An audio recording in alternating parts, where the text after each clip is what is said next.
Hello students, मैं doctor Manoj Sharma, chemistry lecturer, PVAS inter college Hathras. आज students मैं क्लास 12th में रसायन विज्ञान के अंतर्गत यूनिट 6 के तत्वों के निष्कर्षण के सिद्धांत एवं प्रक्रम के अंतर्गत तत्वों को उनके अयस्कों से किस प्रकार निष्कर्षित किया जाता है तथा कुछ धातुओं के मेटलर्जी के बारे में चर्चा करेंगे। आज के टॉपिक में बताने से पहले स्टूडेंट्स, पिछले वीडियो में हमने आपको बताया था कि तत्वों को उनके अयस्कों से किस प्रकार निष्कर्षित किया जाता है, किन किन पदों का प्रयोग किया जाता है। उन पदों के बारे में थोड़ा मैं रिव्यू कर देता हूं, जिससे कि आज के BTU को समझने में आसानी होगी। आपको बताया गया था कि जो धातु हैं प्रकृति में दो अवस्था में पाई जाती हैं, मुक्त अवस्था में और संयुक्त अवस्था में। मुक्त अवस्था में वे धातुएं पाई जाती हैं जिनकी क्रियाशीलता बहुत कम होती है, जैसे सिल्वर, गोल्ड, प्लेटिनम। तथा जो धातुएं अधिक क्रियाशील होती हैं, सक्रिय होती हैं, वह संयुक्त अवस्था में अयस्कों के रूप में पाई जाती हैं। ये धातुएं जैसे एल्युमिनियम, आयरन, जिंक, ये वह धातुएं हैं जो अधिक सक्रिय होती हैं। ये धातुएं प्रकृति में खनिजों के रूप में पाई जाती हैं, अयस्कों के रूप में पाई जाती हैं। ये अब खनिज और अयस्क में अंतर क्या होता है? जो धातुएं जिन यौगिकों के रूप में पृथ्वी की सतह पर पाई जाती हैं उन्हें बोलते हैं हम खनिज, तथा वे खनिज जिससे धातुओं को आसानी से कम लागत में कम खर्चे पर निष्कर्षित किया जाता है उन्हें बोलते हैं अयस्क। अर्थात सभी अयस्क खनिज हो सकते हैं, लेकिन सभी खनिज अयस्क नहीं होते। स्टूडेंट्स, आपको बताया गया था कि जब अयस्कों को पृथ्वी की सतह से निष्कर्षित किया जाता है, निकाला जाता है, तो उसमें कुछ अशुद्धियाँ होती हैं, अनवांटेड मटेरियल होती हैं, जिन्हें हम गैंग, अधात्री अथवा मैट्रिक्स कहते हैं। स्टूडेंट्स, अब जिन धातुओं को हमें अयस्कों से निष्कर्षित करना होता है, उन अयस्कों को पहले क्या है, सांद्रण करना होता है। आपको बताया गया था कि अयस्कों के सांद्रण क्यों आवश्यक होता है। जब पृथ्वी की सतह से अयस्कों को निकाला जाता है तो उसमें कुछ अनवांटेड मटेरियल यानी अशुद्धियाँ होती हैं। इन अशुद्धियों को पृथक करना ये अयस्कों का सांद्रण कहलाता है। अब अयस्कों का सांद्रण की कई विधियां आपको बताई गई थी, जिसमें गुरुत्वीय पृथक्करण विधि बताई गई थी, आपको फैन प्लवन विधि बताई गई थी, आपको चुंबकीय पृथक्करण विधि बताई गई थी, और आपको बताया गया था लीचिंग, जो कि केमिकल प्रोसेस है। ये अयस्कों के सांद्रण की विधियाँ अयस्क में उपस्थित अशुद्धियों और अयस्क की प्रॉपर्टियों पर निर्भर करती हैं। आपको बताया गया था कि जब अयस्क का सांद्रण हो जाता है तो अयस्क का निस्तापन करना पड़ता है, और निस्तापन के बाद क्या है, वर्जन करना पड़ता है। निस्तापन में अयस्क को वायु की अनुपस्थिति में उसके गलनांक के नीचे गर्म करती हैं, जबकि वर्जन में अयस्क को उसके गलनांक से कम ताप पर वायु की उपस्थिति में गर्म करते हैं। अर्थात निस्तापन और भर्जन के फलस्वरूप जो अयस्क होते हैं धात्विक ऑक्साइड में परिवर्तित हो जाती हैं, और जो अशुद्धियाँ होती हैं वह वोलेटाइल ऑक्साइड के रूप में पृथक हो जाती हैं। यहाँ तक स्टूडेंट्स आपको पिछले वीडियो में बताया गया था। इसके बाद में आपको आगे बताता हूँ। जो अयस्क निस्तापन और भर्जन के बाद धात्विक ऑक्साइड में परिवर्तित हो जाती है, उसके बाद उस अयस्क का यानी धात्विक ऑक्साइड का हमें करना होता है प्रगलन। प्रगलन होता क्या है? धात्विक ऑक्साइड को किसी बात्या भट्टी में, बात्या भट्टी का एक स्टील की भट्टी होती है जिसमें कि अंदर अग्निशय ईंटों का स्थल लगा होता है। तो प्रगलन में क्या होता है, जो निस्तापित अथवा भर्जित अयस्क में गालक और अपचायक मिलाकर गर्म करते हैं। यहाँ स्टूडेंट्स ध्यान ये देने वाली बात है कि अपचायक, ये गालक क्या होता है? गालक वे पदार्थ होते हैं जो किसी अयस्क में उपस्थित अशुद्धि को धातुमल के रूप में पृथक कर देते हैं। गालक अशुद्धि को से क्रिया करके अशुद्धि को धातुमल के रूप में पृथक कर देता। अब ये ध्यान देने वाली बात है स्टूडेंट्स कि जो अयस्क में उपस्थित अशुद्धि यदि अम्लीय है तो क्षारीय गालक का प्रयोग करते हैं। जैसे यहाँ अयस्क में उपस्थित अशुद्धि सिलिका की है तो गालक कैल्शियम ऑक्साइड का प्रयोग किया गया है। और इसी प्रकार अगर अशुद्धि क्षारीय, जैसे यहाँ मैंगनीज ऑक्साइड का प्रयोग किया गया है, तो गालक अम्लीय अर्थात सिलिका का प्रयोग किया जाता है। ये सिलिका अम्लीय गालक क्षारीय अशुद्धि मैंगनीज ऑक्साइड को मैंगनीज सिलिकेट धातुमल के रूप में पृथक कर देता है। तो प्रगलन के फलस्वरूप गालक का काम क्या होता है कि जो धात्विक ऑक्साइड प्राप्त होती है निस्तापन और भर्जन के बाद, उसको धातुमल के रूप में, उसमें उपस्थित अशुद्धियों को धातुमल के रूप में पृथक करना। अब स्टूडेंट जो ध्यान देने वाली बात है कि इसमें हमने गालक का प्रयोग करना बता दिया। गालक का प्रयोग क्यों किया जाता है? अब इसमें मुख्य प्रयोग है अपचायक, और अपचायक कौन सा तत्व, कौन सा पदार्थ यूज किया जाता है? अपचायक वे पदार्थ होते हैं, वे तत्व होते हैं जो धात्विक ऑक्साइड को धातु में अपचयित कर देते हैं और खुद ऑक्सीकृत हो जाती हैं। वह अपचायक अच्छा माना जाता है जो स्वयं ऑक्सीकृत हो जाता है। अब कौन सा अपचायक अच्छा होता है? इसके अपचायक के लिए जो है हम जो मुख्यतः जो कोक का प्रयोग करते हैं, कार्बन का कोक और जो कार्बन मोनोऑक्साइड होता है, यह मुख्य अपचायक के रूप में प्रयोग की जाती है। अब क्वेश्चन ये अराइज होता है कि कोक अच्छा अपचायक है कि कार्बन मोनोऑक्साइड अच्छा अपचायक है? इसके लिए हम एलिंगम डायग्राम के आधार पर इसको समझा सकते हैं। एलिंगम वैज्ञानिक ने मुक्त ऊर्जा परिवर्तन डेल्टा जी और ताप में एक ग्राफ खींचा और मुक्त ऊर्जा परिवर्तन और ताप के संबंध को बताया और फिर इससे हम ये निष्कर्ष निकाल सकते हैं कि कोक अर्थात कार्बन की कोक फॉर्म अच्छी अपचायक है, कार्बन मोनोऑक्साइड की अच्छी अपचायक है। स्टूडेंट्स, फर्स्ट ईयर क्लास में हमने ऊष्मागतिकी चैप्टर के अंतर्गत हमने पढ़ा है कि स्वतः परिवर्तित प्रक्रम वे प्रक्रम होते हैं जिनमें डेल्टा जी का मान नेगेटिव होता है, अर्थात मुक्त ऊर्जा परिवर्तन का मान नेगेटिव होता है। यहाँ आप रिएक्शन देख रहे हैं डेल्टा जी बराबर delta H minus T delta S, जहाँ डेल्टा जी मुक्त ऊर्जा परिवर्तन, डेल्टा एच एंथैल्पी परिवर्तन और डेल्टा एस एंट्रोपी परिवर्तन है। इसके आधार पर हम समझा सकते हैं कि कौन सा अपचायक प्रयोग किया जाएगा। स्टूडेंट्स, यहाँ 3 अपक्रिया आप देख रहे हैं। पहली अपक्रिया C+O2 बराबर CO2, द्वितीय अपक्रिया 2C प्लस O2 बराबर 2CO और तीसरी अपक्रिया देख रहे हैं आपकी 2CO प्लस O2 बराबर 2CO2। प्रथम अपक्रिया आप स्टूडेंट देख रहे हैं C+O2 बराबर CO2, अर्थात उत्पाद का एक आयतन CO2 अपकारक के एक आयतन O2 के बराबर है, अर्थात इस अपक्रिया के लिए डेल्टा जी का मान क्या है? 0 है, अर्थात इस अपक्रिया के लिए डेल्टा जी का मान ताप पर निर्भर नहीं करता। अब इसमें आप देखेंगे इस अपक्रिया के लिए डेल्टा जी और ताप में जब ग्राफ देखेंगे तो इस अपक्रिया के लिए एक सीधी रेखा आ रही है। इसका तात्पर्य यह है कि डेल्टा जी का मान ताप पर निर्भर नहीं कर रहा है। स्टूडेंट्स, आप दूसरे रिएक्शन में देखेंगे कि 2C प्लस O2 बराबर 2CO, अर्थात उत्पाद के 2 आयतन 2CO के और अपकारक के एक आयतन O2, अर्थात उत्पाद का जो 2 आयतन CO का है वह अपकारक के एक आयतन O2 से अधिक है, अर्थात इस अपक्रिया के लिए डेल्टा S का मान पॉजिटिव है। और जब डेल्टा S का मान पॉजिटिव इस अपक्रिया में रखेंगे तो डेल्टा जी का मान नेगेटिव आता है। और इस अपक्रिया के लिए देख रहे हैं हम डेल्टा जी और ताप में परिवर्तन देख रहे हैं कि जैसे जैसे ताप बढ़ता चला जाता है तो इसके ऑक्सीकरण की दर बढ़ती जाती है, अर्थात ताप बढ़ाने पर डेल्टा जी का मान इस अपक्रिया के लिए अधिक ऋणात्मक होता चला जाता है, अर्थात यह अपचायक अच्छा प्रयोग किया जा सकता है। ताप बढ़ाने वाले ताप अधिक करते चले जाएंगे, अधिक ताप पर कार्बन को अपचायक के रूप में प्रयोग किया जा सकता है। तीसरी अपक्रिया में आप देख रहे हैं कि रिएक्शन है 2CO प्लस O2 बराबर 2CO2। इस अपक्रिया में आप देख रहे हैं कि उत्पादन के 2 आयतन और अपकारकों के 3 आयतन, 2 आयतन CO के तथा एक आयतन O2 से क्या है? कम है, अर्थात डेल्टा S का मान इसमें ऋणात्मक है। इस अपक्रिया के लिए हम देखें डेल्टा G और ताप में परिवर्तन देखेंगे तो हम देखेंगे कि जैसे जैसे ताप बढ़ाते जाएंगे तो जो कार्बन मोनोऑक्साइड का जो ऑक्सीकरण की दर है वो ऊपर चलती जा रही है, अर्थात डेल्टा जी का मान कम ऋणात्मक होता जा रहा है, अर्थात इस अपक्रिया के लिए ताप बढ़ाने पर डेल्टा जी का मान कम ऋणात्मक होता जा रहा है। इससे ये तात्पर्य है कि जब कार्बन मोनोऑक्साइड को हम अपचायक के रूप में प्रयोग करेंगे तो कम ताप पर प्रयोग कर सकते हैं, क्योंकि ताप कम करते चले जाएंगे तो इस अपक्रिया के लिए डेल्टा जी का मान क्या है? अधिक ऋणात्मक होता चला जाएगा। अब इन तीनों अपक्रियाओं में हमने देखा कि जो है कार्बन मोनोऑक्साइड को और कार्बन को भी अपचायक के रूप में प्रयोग किया जा सकता है, लेकिन आप ये देखेंगे तीनों अपक्रियाएं लगभग 1000 केल्विन ताप पर तीनों अपक्रियाएं एक बिंदु को काट रही हैं। यहाँ आप ये देखेंगे कि जब कोक को प्रयोग यानी कार्बन की कोक फॉर्म को अपचायक के रूप में यूज किया जाता है तो ताप बढ़ाने पर ये अपक्रिया नीचे आती चली जाती है, अर्थात डेल्टा जी का मान क्या होता जा रहा है? अधिक ऋणात्मक। अर्थात जब कोक को हम अपचायक के रूप में यूज कर सकते हैं, प्रयोग कर सकते हैं, तो डेल्टा जी का मान अधिक ऋणात्मक हो रहा है और कब ताप बढ़ाते जा रहे हैं अधिक। इसका तात्पर्य ये हुआ कि अधिक ताप पर कोक को अपचायक के रूप में प्रयोग किया जा सकता है जी। जबकि अपक्रिया 3 में आप देख रहे हैं कि जब ताप बढ़ाते चले जा रहे हैं तो डेल्टा जी का मान कम ऋणात्मक होता जा रहा है, लेकिन जब ताप कम करते जा रहे हैं तो डेल्टा जी का मान अधिक ऋणात्मक होता जा रहा है। इसका तात्पर्य है कि कार्बन मोनोऑक्साइड को अपचायक के रूप में प्रयोग किया जा सकता है। कब किया जा सकता है, यानी कब पर, ताप कम पर। तो अब ये इस एलिंगम डायग्राम से ये निष्कर्ष निकला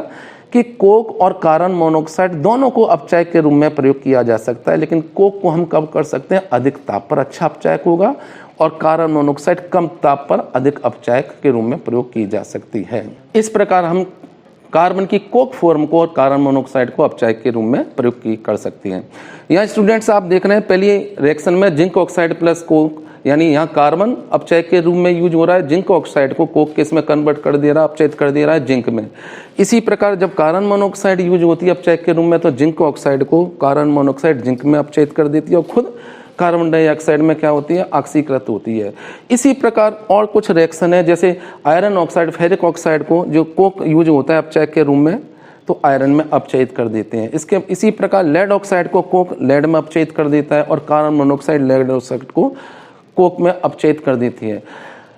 इस प्रकार प्रगलन के फलस्वरूप जो धात्विक ऑक्साइड है उसमें से जब कोक और कार्बन मोनोऑक्साइड को अपचायक के रूप में प्रयोग करते हैं तो हमें गलित धातु प्राप्त होती है। अब जो गलित धातु प्राप्त होती है वो अशुद्ध होती है, उसको शुद्ध कैसे किया जाता है, तो धातु के शोधन की कई विधियां हैं। पहली विधि है इसमें विद्युत अपघटन विधि, इलेक्ट्रोलाइटिक मेथड। इस विधि में जो अशुद्ध धातु होती है उसको एनोड के रूप में बनाते हैं और शुद्ध धातु को कैथोड के रूप में कंसीडर करते हैं, और एक विद्युत अपघटनी सेल का तैयार किया जाता है। विद्युत अपघटनी सेल में जो अशुद्ध धातु है उसको एनोड और शुद्ध धातु की पतली प्लेट को कैथोड के रूप में प्रयोग करते हैं, और जो अशुद्ध धातु है उसके लवण के जलीय विलयन को थोड़ा एसिड डाल देते हैं, उसमें वह विद्युत अपघटक का कार्य करता है।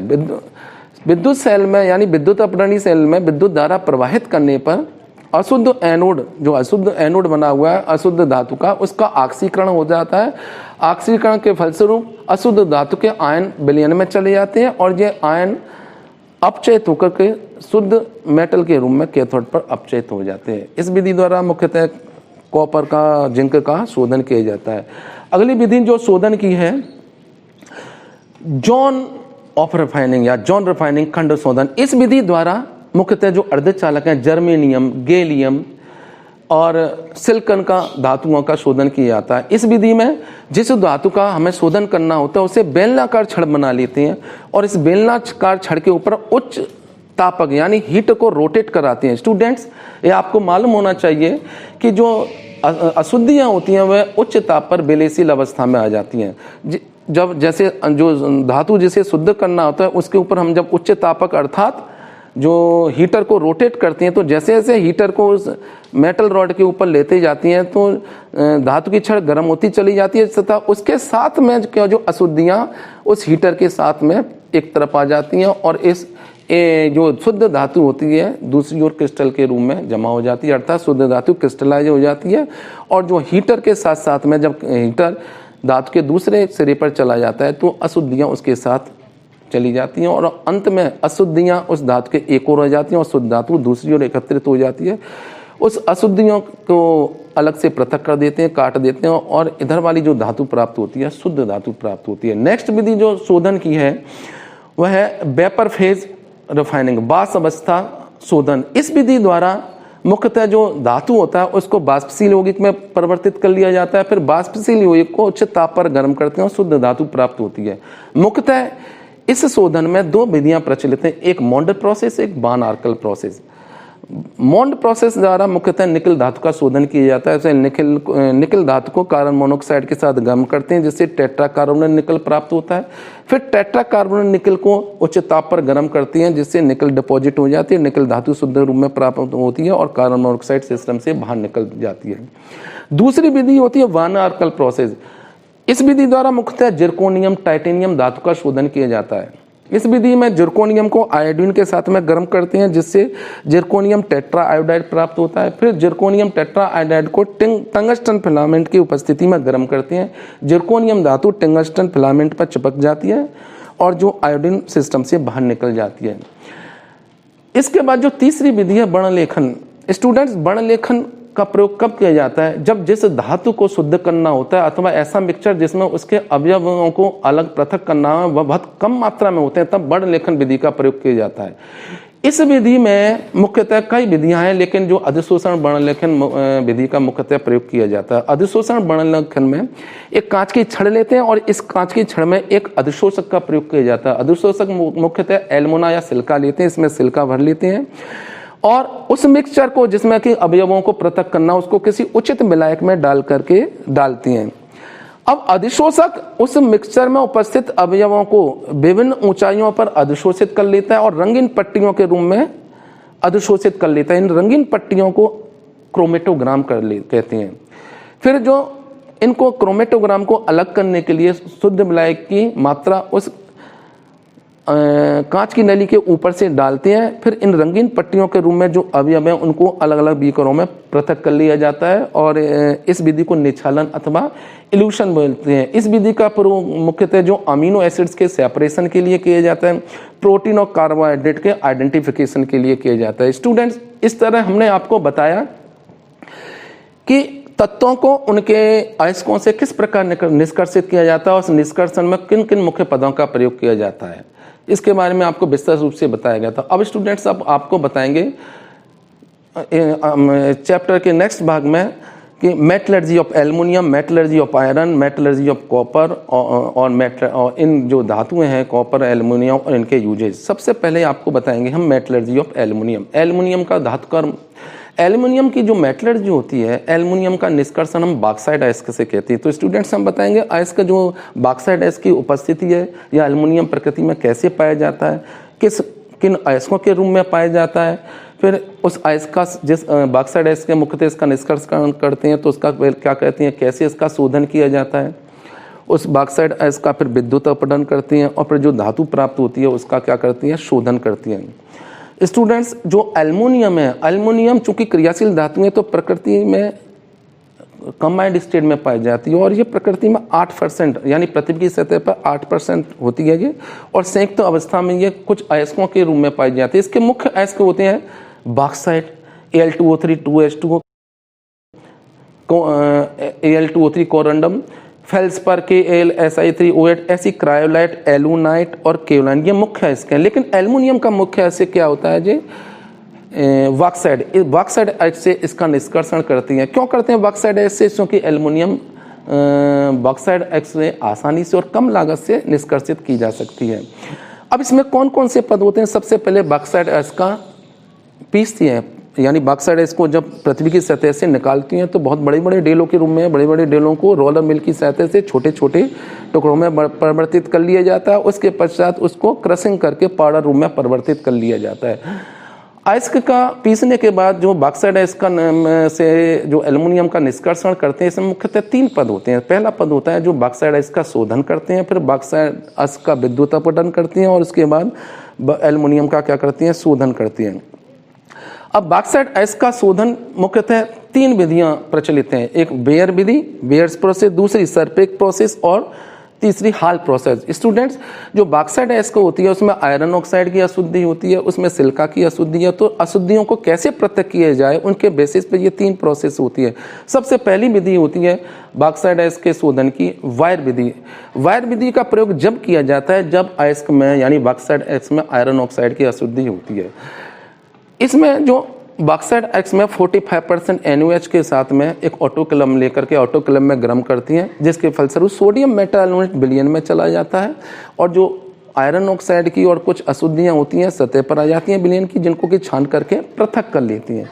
फिर सोडियम मेटाएल्युमिनेट के विलयन में थोड़ा सा जल मिला करके उसका जल अपघटन करते हैं, जिससे एल्युमिनियम हाइड्रोक्साइड का सफ़ेद अवक्षेप प्राप्त होता है। इस एल्युमिनियम हाइड्रोक्साइड के सफ़ेद अवक्षेप को छान कर धोकर सुखाते हैं और फिर उच्च ताप पर गर्म करते हैं, जिससे कि शुद्ध एल्युमिना प्राप्त होता है। दूसरी विधि है इसकी सरपेक विधि। सरपेक विधि का प्रयोग कब किया जाता है? जब बॉक्साइट अयस्क में सिलिका की अधिक अशुद्धि होती है। सिलिका की अधिक अशुद्धि होने पर इसमें बॉक्साइट अयस्क में कोक मिलाते हैं और नाइट्रोजन की उपस्थिति में उच्च ताप पर गर्म करते हैं, जिससे कि एल्युमिनियम नाइट्राइड प्राप्त होता है और कार्बन मोनोऑक्साइड निकल जाती है। फिर एल्युमिनियम नाइट्राइड में थोड़ा सा जल मिलाते हैं, इससे जल अपघटन करते हैं, जिससे कि सोडियम मेटाएल्युमिनेट प्राप्त होता है। सोडियम और तथा जो सिलिका की अशुद्धि होती है वाष्पशील सिलिकॉन के ऊपर के रूप में बाहर निकल जाती है। फिर सोडियम जो एल्युमिनियम हाइड्रोक्साइड का सफ़ेद अवक्षेप प्राप्त होता है, उसको अवक्षेप को छान कर धोकर सुखाकर उच्च ताप पर गर्म करते हैं, जिससे कि शुद्ध एल्युमिना प्राप्त होता है। जब अब तीसरी विधि हाल विधि। स्टूडेंट, जब बॉक्साइट एस्क में आयरन ऑक्साइड और ये आपकी सिलिका की दोनों की अशुद्धि होती है, जब इस विधि का प्रयोग किया जाता है। इस विधि में बॉक्साइट एस्क में सोडियम कार्बोनेट मिलाते हैं और हीट करते हैं, जिससे कि सोडियम एल्युमिनेट मेटाएल्युमिनेट मिलता है और कार्बन डाइऑक्साइड सिस्टम से बाहर निकल जाती है। फिर सोडियम मेटाएल्युमिनेट के जलीय विलयन में कार्बन डाइऑक्साइड गैस प्रवाहित करते हैं और जिससे एल्युमिनियम हाइड्रोक्साइड का सफ़ेद अविक्षेप प्राप्त होता है। उस सफ़ेद अविक्षेप को छानकर धोकर सुखाते हैं और उच्च ताप पर गर्म करते हैं, जिससे कि बॉक्साइट एस्क शुद्ध हो जाती है। इस प्रकार तीनों विधियों द्वारा बॉक्साइट एस्क का शोधन हो जाता है। अब स्टूडेंट, जो मुख्य पद है इसका, जो हमें बॉक्साइट एस्क का शोधन किया था, उस एल्युमिना का विद्युत अपघटन। एल्युमिना का विद्युत अपघटन एक विद्युत अपघटनी सेल में करते हैं, जिसमें इस सेल का में एक अंदर नीचे कार्बन की लाइनिंग होती है जो कैथोड के रूप में प्रयुक्त होती है। इसमें एल्युमिना लेते हैं स्टूडेंट्स। जो एल्युमिना का जो गलनांक होता है 2000 डिग्री सेल्सियस होता है, जबकि एल्युमिनियम शुद्ध एल्युमिनियम का गलनांक 1800 डिग्री सेल्सियस होता है। जब हम विद्युत अपघटनी सेल का प्रयोग करते हैं और इसको गर्म करेंगे तो टेम्परेचर 2000 डिग्री सेल्सियस तक ले जाएंगे। तो 2000 डिग्री सेल्सियस टेम्परेचर ले जाने से पहले ही 1800 डिग्री सेल्सियस पे एल्युमिनियम वेपोराइज हो जाएगी। इसलिए एल्युमिना का गलनांक कम करने के लिए इसमें थोड़ा सा हम क्रायोलाइट और फ्लोरोस्पार मिला देते हैं। क्रायोलाइट और फ्लोरोस्पार मिलाने से इसका जो गलनांक है एल्युमिना का, वह 2000 डिग्री सेल्सियस से 900 डिग्री सेल्सियस हो जाता है और जो है आराम से आसानी से एल्युमिना जो अयस्क है वो आसानी से आयनित हो जाती है। फिर इस मिक्सचर में हम ग्रेफाइट की रॉड सस्पेंड करते हैं, लटका देते हैं और जो एनोड का कार्य करती हैं। फिर दोनों एनोड और कैथोड के समांतर क्रम में एक बल्ब लगा दिया जाता है और विद्युत धारा प्रवाहित करते हैं। विद्युत धारा प्रवाहित करने पर एल्युमिना का विद्युत अपघटन होता है, जिससे एल्युमिनियम आयन कैथोड पर प्राप्त होते हैं और ये एल्युमिनियम आयन कैथोड पर अपचयित होकर के शुद्ध एल्युमिनियम के रूप में प्राप्त होते हैं, जो कि सेल के निचले भाग से निकाल लिए जाते हैं। जबकि जो ऑक्साइड आयन है वो टकराते हैं ग्रेफाइट की रोडों से, जो कार्बन मोनोऑक्साइड में परिवर्तित हो जाते हैं। फिर ये कार्बन मोनोऑक्साइड कार्बन डाइऑक्साइड में ऑक्सीकृत हो जाती है और ये एनोड के माध्यम से बाहर निकल जाती है। धीरे धीरे ये एनोड के जो ग्रेफाइट की बनी है, कार्बन डाइऑक्साइड बनने के कारण ये खराब हो जाती हैं, इसलिए समय समय पर इन ग्रेफाइट रोड को हम बदलते रहना चाहिए। इस विधि द्वारा जो एल्युमिनियम जो प्राप्त होती है वह अशुद्ध होती है। फिर अशुद्ध एल्युमिनियम का शोधन हुब विधि द्वारा करते हैं। हुब विधि में एक विद्युत अपघटनी सेल का प्रयोग करते हैं, जिसमें नीचे कार्बन की लाइनिंग होती है जो एनोड का कार्य करती है। और इस विद्युत अपघटनी सेल में सबसे ऊपर 3 लेयर होती हैं। जो ऊपर लेयर होती है शुद्ध एल्युमिनियम की, तथा बीच वाली लेयर में जो है सोडियम के और एल्युमिनियम के और बेरियम के फ्लोराइड होते हैं और सबसे नीचे क्या होता है जो है अशुद्ध एल्युमिनियम होते हैं। और ऊपर वाली लेयर में शुद्ध एल्युमिनियम की परत में ग्रेफाइट की रॉड लटकी रहती है जो कैथोड का कार्य करती हैं। विद्युत अपघटनी सेल में विद्युत धारा प्रवाहित करने से मध्य लेयर से मध्य परत से एल्युमिनियम ऊपरी परत में आ जाते हैं और मध्य परत में एल्युमिनियम नीचे वाली लेयर से आते हैं। इस प्रकार जो इस विद्युत अपघटनी सेल में नीचे वाली परत से शुद्ध एल्युमिनियम मध्य परत में चले जाते हैं और मध्य परत से जो शुद्ध एल्युमिनियम ऊपरी वाली परत में चले जाते हैं। इस प्रकार एल्युमिनियम शुद्ध अवस्था में हमें प्राप्त होती है। इस एल्युमिनियम का जो प्रयोग होता है मुख्यतः जो है हम यूटेंसिल में, इस एल्युमिनियम का प्रयोग हम यूटेंसिल्स में, वायर्स में और इलेक्ट्रिकल केबल्स हैं उनमें कर सकती हैं। स्टूडेंट, इस प्रकार हमें एल्युमिनियम की मेटलर्जी। अब हमें आयरन की मेटलर्जी, आयरन का धातुकर्म। आयरन का जो धातुकर्म के जो है हम किस अयस्क से करेंगे, उस आयरन के कौन कौन से मुख्य अयस्क होते हैं, उस अयस्क का सांद्रण कैसे करते हैं, उस अयस्क का निस्तापन कैसे किया जाता है, उसका वर्जन कैसे करते हैं, उसका प्रगलन कैसे करते हैं और फिर उस आयरन का यूजेज क्या है। सबसे पहले जो आयरन होती है हमारे जो प्रकृति में जो है करीब 4.7% पाई जाती है। चूँकि ये क्रियाशील धातु है, अतः ये कंबाइंड रूप में शुद्ध यानी संयुक्त अवस्था में कुछ अयस्कों के रूप में पाए जाते हैं। इनके मुख्य अयस्क हैं hematite, magnetite, limonite, siderite. Hematite में 70% आयरन होता है, जबकि मैग्नेटाइट में 72% होता है करीब। लेकिन इससे हेमेटाइट से इसका निष्कर्षण आसानी से कम लागत पर करते हैं, इसलिए इसका मुख्य अयस्क हेमेटाइट है। हेमेटाइट अयस्क को सर्वप्रथम क्या करते हैं, सांद्रण करते हैं। सांद्रण इसका गुरुत्वीय पृथक्करण विधि में करते हैं। गुरुत्वीय पृथक्करण विधि में जो रनिंग वाटर की स्ट्रीम पर रनिंग वाटर पर हेमेटाइट अयस्क को डाला जाता है। चूँकि हेमेटाइट अयस्क भारी कण होते हैं उसमें, तो वो पानी की धारा में डालने से पानी के नीचे बैठ जाते हैं और जो हल्की अशुद्धियाँ होती हैं पानी की तेज धारा के साथ बह जाती हैं। इस प्रकार हेमेटाइट अयस्क का सांद्रण करते हैं। अयस्क के सांद्रण के बाद हेमेटाइट अयस्क का निस्तापन और भर्जन करते हैं। निस्तापन में जो हेमेटाइट अयस्क है उसको वायु की अनुपस्थिति में उसके गलनांक से कम ताप पर गर्म करते हैं और निस्तापन के फलस्वरूप जो नमी वगैरह होती है वो बाहर निकल जाती हैं और यदि कार्बोनेट अयस्क होती है वो फेरिक ऑक्साइड में कन्वर्ट हो जाती है। और इसके पश्चात हेमेटाइट अयस्क का वर्जन करते हैं। वर्जन में हेमेटाइट अयस्क को वायु की उपस्थिति में उसके गलनांक से कम ताप पर गर्म करते हैं, जिसके फलस्वरूप इसमें जो नमी के साथ साथ जो वाष्पशील अधातुओं के ऑक्साइड हैं उन सिस्टम से निकल जाते हैं, जैसे सल्फर की अशुद्धि सल्फर डाइऑक्साइड के रूप में, आर्सेनिक की अशुद्धि आर्सेनिक ऑक्साइड के रूप में बाहर निकल जाती है। और अगर फेरस ऑक्साइड होती है तो फेरिक ऑक्साइड के रूप में बदल जाती है। इस प्रकार हमें निस्तापन हेमेटाइट अयस्क का निस्तापन और भर्जन करते हैं। निस्तापन और भर्जन करने के बाद निस्तापित और भर्जित अयस्क को हम का प्रगलन करते हैं। ये मुख्य पार्ट होता है हेमेटाइट अयस्क से आयरन के निष्कर्षण में। प्रगलन में उस जो हेमेटाइट अयस्क है उसमें चूना पत्थर और सिल्का मिलाकर बात्या भट्टी में गर्म करते हैं। बात्या भट्टी एक स्टील की बनी हुई होती है, इसमें अग्निशय ईंटों का स्तर लगा होता है। इसमें नीचे ट्यूबवेल लगे होते हैं और ट्यूबवेल के माध्यम से करीब 600 डिग्री सेल्सियस के ताप पर गर्म हवा प्रवाहित की जाती है। इस भट्टी में मुख्यतः 4 जोन होते हैं। सबसे नीचे जो जोन होता है वह दहन खंड होता है। इसका तापक्रम लगभग जो 1500 डिग्री सेल्सियस से 1600 डिग्री सेल्सियस होता है। इसमें कार्बन को जो एयर के प्रेजेंस में गर्म करते हैं तो कार्बन डाइऑक्साइड बनती है और कार्बन डाइऑक्साइड जब ऊपर जाती है तो कार्बन मोनोऑक्साइड में परिवर्तित हो जाती है। इससे नीचे वाला खंड होता है गलन खंड, फ्यूजन खंड होता है। इसका तापक्रम लगभग 1200 डिग्री सेल्सियस से लेकर के जो है 1300 डिग्री सेल्सियस के लगभग होता है। इसमें जो इस खंड में मुख्यतः जो धातु पूर्ण रूप से पिघल जाती है। इससे ऊपर जो खंड होता है वह स्लैग फॉर्मेशन जोन होता है, यानी धातुमल खंड होता है। धातुमल जोन का तापक्रम लगभग 800 से 1000 डिग्री सेल्सियस होता है। इसमें जो चूना पत्थर है वह कैल्शियम ऑक्साइड में बदल जाता है और कार्बन डाइऑक्साइड निकल जाती है, भट्टी के ऊपरी सिरे से निकल जाती है। यह इसमें गालक के रूप में काम करता है। चूना पत्थर कैल्शियम ऑक्साइड जो अयस्क में उपस्थित सिलिका को कैल्शियम सिलिकेट धातुमल के रूप में निकाल देता है और ये धातुमल गलित धातु के ऊपर तैरता हल्का होता है। और सबसे जो ऊपर जोन होता है वह होता है आपका रिडक्शन जोन, अपचयन जोन। इसका तापक्रम लगभग 400 से 700 डिग्री सेल्सियस होता है। इसमें जो कार्बन मोनोऑक्साइड हेमेटाइट अयस्क को गलित आयरन में अपचयित कर देती है और कार्बन डाइऑक्साइड सिस्टम से बाहर निकल जाती है भट्टी के सारे ऊपरी सिरे से। ये गलित धातु बात्या भट्टी के सबसे नीचे आ जाती है और इसके ऊपर धातुमल आ जाता है। पिघल करके धातुमल को अपने अलग ऊपर से निकाल लिया जाता है निकास द्वार द्वारा, जबकि नीचे से जो धातु को जो है गलित धातु को नीचे वाले द्वार से निकाल लिया जाता है। इस विधि द्वारा जो धातु प्राप्त होती है वो स्पॉन्जी आयरन होता है, जिसे हम कच्चा लोहा बोलते हैं।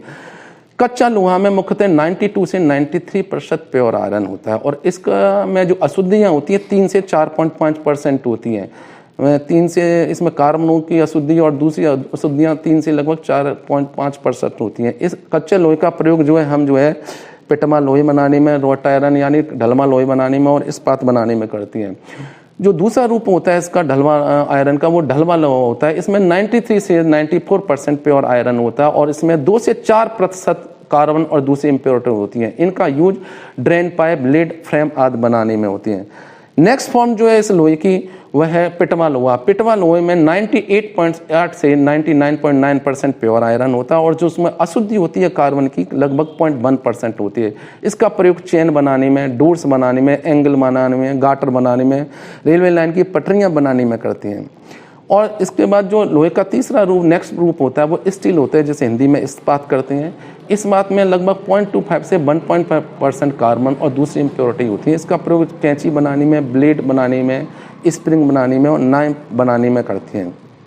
इस प्रकार हमने जो है आज के तत्वों के निष्कर्षण के सिद्धांत और प्रक्रम के अंतर्गत धातुओं को किस प्रकार अयस्कों से निष्कर्षित किया जाता है और कुछ धातुओं की मेटलर्जी के बारे में विशेष रूप से अध्ययन किया। इसका बचा हुआ पार्ट हम नेक्स्ट वीडियो में बताएंगे।